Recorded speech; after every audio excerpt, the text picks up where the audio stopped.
Hello friends, இன்றைக்கி நம்ம brownie cake எப்படி செய்யுதுன்னு பார்க்கலாம். அதுக்கு நான் ஒரு கப்பில் வந்துட்டு இது வந்து எந்த கப்பில் நீங்கள் எடுக்கிறீங்களோ அந்த கப்பு மெஷர்மெண்ட்டுக்கு வச்சுக்கோங்க. இதில் 1/2 கப்புக்கு வந்து மைதா மாவு எடுத்திருக்கேன், 3/4 கப்புக்கு வந்து கொக்கோ பவுடர் எடுத்திருக்கேன், 1 கப்புக்கு வந்து சுகர் வந்து பவுடர் பண்ணி வச்சுருக்கேன், 2 முட்டை வச்சுருக்கேன். இது வந்து 100 கிராம் வந்து பட்டர் எடுத்திருக்கேன். இது வந்து சால்ட்டட் பட்ரு. அன்சால்ட்டட் பட்டர் கிடச்சிச்சின்னா நீங்கள் இந்த கேக்குக்கு மிக்ஸ் பண்ணும்போது அதில் ஒரு பிஞ்சு சால்ட்டு சேர்த்துக்கோங்க. இது வந்து டார்க் சாக்லேட்டு ஒரு பார் வச்சுருக்கேன். இந்த மாதிரி சின்ன சின்ன பீசஸாக கட் பண்ணி வச்சுக்கோங்க. 1 ஸ்பூனுக்கு வந்து இன்ஸ்டன்ட் காஃபி பவுடர் எதுவாக இருந்தாலும் பரவாயில்ல. வெனிலா எசன்ஸு 1 ஸ்பூன் சேர்க்கணும். இப்போ எப்படி செய்யுதுன்னு பார்க்கலாம். ஒரு மிக்சிங் பவுல் எடுத்துக்கோங்க. அதில் மைதா மாவு, kho kho powder, instant coffee powder 1 spoon சேர்த்துக்கோங்க. இது எல்லாத்தையும் சேர்த்து நல்லா மிக்ஸ் பண்ணிக்கணும். முதல்ல ஒரு விஸ்கு வச்சுட்டு இதை நல்லா மிக்ஸ் பண்ணிக்கணும். அண்ட் வீடியோக்காக உங்களுக்கு தனித்தனியாக போட்டுட்டு மிக்ஸ் பண்ணுறேன். நான் பண்ணுற மாதிரி இருந்துச்சுன்னா ஜல்லடியில் வச்சுட்டு எல்லாத்தையும் சேர்த்து ஜலிச்சுட்டு அப்படியே சேர்த்துப்பேன். இது நல்லா மிக்ஸ் பண்ணியாச்சு. இப்போ இதை எடுத்து செப்பரேட்டாக வச்சிடலாம். இன்னொரு மிக்சிங் பவுல் எடுத்துக்கோங்க. அதில் சுகர் சேர்த்துக்கோங்க. ஃபஸ்ட்டு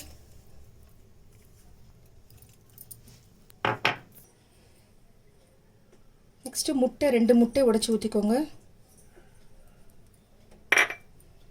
இது கூடயே வந்து நம்ம பட்டரையும் சேர்த்துக்கலாம். இது நல்லா மிக்ஸ் பண்ணிக்கணும். கொஞ்சம் நல்லா அந்த நுரை வர அளவுக்கு நம்ம பண்ணிக்கணும். அப்படி இல்லைன்னா நீங்கள் மிக்ஸி ஜாரில் கூட போட்டுட்டு நல்லா பீட் பண்ணிக்கலாம்.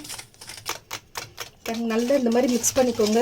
நம்ம போட்டுற சர்க்கரை, வெண்ணெய், முட்டை எல்லாம் வந்து கலந்து இந்த மாதிரி வரணும். நெக்ஸ்ட் இது கூட வந்துட்டு நம்ம வெனிலா எசன்ஸ் 1 ஸ்பூன் சேர்த்துக்கலாம். இது வந்து உங்களுக்கு நல்ல அந்த ஃப்ளேவர் கொடுக்கறதுக்காக.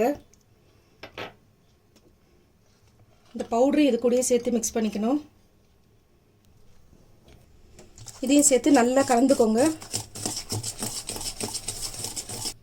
பாருங்கள், நல்லா மிக்ஸ் பண்ணியாச்சு. இப்போ இந்த டைமில் நம்ம சாக்லேட்டையும் இதோடு சேர்த்துக்கலாம். சாக்லேட் சேர்த்துட்டு திரும்ப ஒரு தடவை கிளறிட்டு, நான் வந்து கேக் அவனில் தான் வந்து இது செய்ய போகிறேன்.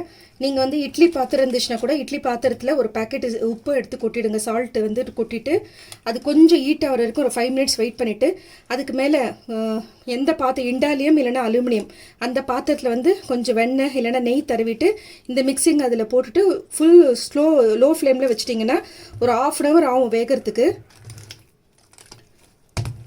இது நான் அவனில் செஞ்ச பிறகு காட்டுறேன். பாருங்கள் ஃப்ரெண்ட்ஸ், நான் கேக் ட்ரேயில் வந்துட்டு போட்டு வச்சுருக்கேன். இது ஒரு 1/2 hour ஆகும் வேகிறதுக்கு. வெந்ததுக்கப்புறம் உங்களுக்கு காட்டுறேன். நீங்கள் பாருங்கள் ஃப்ரெண்ட்ஸ், கேக் அவனில் செட் பண்ணி வச்சுருக்கோம். இந்த ஆரோ இருக்குது இல்லைங்களா, இந்த ஆரோ கிட்ட 180 டிகிரியில் இங்கே வச்சுருக்கோம். நம்ம கரெக்டாக இந்த பக்கத்தில் இருக்கணும் அந்த ஆரோ கிட்ட. இது பார்த்துக்கோங்க, 180 கிட்ட. இப்போ இதை வச்சுட்டு கொஞ்சம் ப்ரீ ஹீட் பண்ணணும். ஒரு 5 மினிட்ஸ்க்கு ப்ரீ ஹீட் பண்ணிவிட்டு அதுக்கப்புறம் தான் நம்ம எடுத்து வைக்கணும். இப்போ ப்ரீ ஹீட்டுக்கு நான் ஸ்விட்ச் ஆன் பண்ணுறேன். ஒரு 5 மினிட்ஸ்க்கு பண்ணால் போதும்.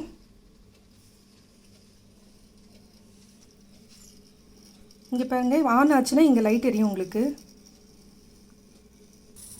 இப்போ நல்லா ஹீட் ஆகிடுச்சு. இப்போ நம்ம ஸ்விட்ச் ஆஃப் பண்ணிவிட்டு அதுக்கப்புறமா தான் நம்ம கேக் ட்ரேவை எடுத்து உள்ளே வைக்கணும்.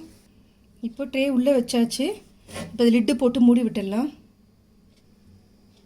இப்போ வச்சாச்சு. ஒரு 1/2 hour, இது 1/2 hour இல்லைனா 45 மினிட்ஸ் ஆகும்.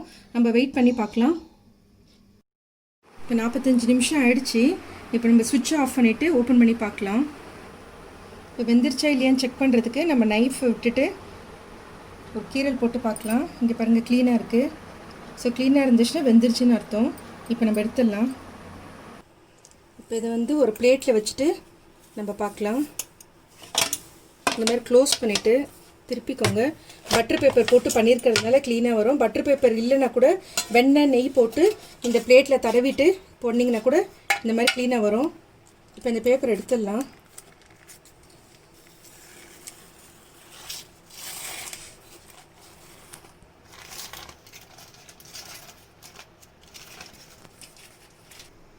பாருங்கள், பட்டர் பேப்பர் எடுத்தாச்சு. இது நீங்கள் பீசஸ் பண்ணிவிட்டு சர்வ் பண்ணும்போது இது மேலே ஒரு கப் ஐஸ்கிரீம் வச்சுட்டு கூட ஸ்பூனில் அப்படியே எடுத்து சாப்பிட்லாம். இப்போ நான் கட் பண்ணி காட்டுறேன்.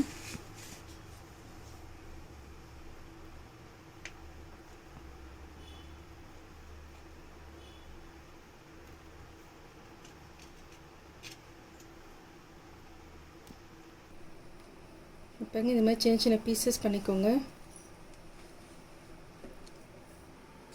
பாருங்கள் ஃப்ரெண்ட்ஸ், நம்மளுடைய ப்ரௌனி கேக் ரெடி ஆகிடுச்சு. இதே மெத்தடில் நீங்களும் செஞ்சு பாருங்கள்.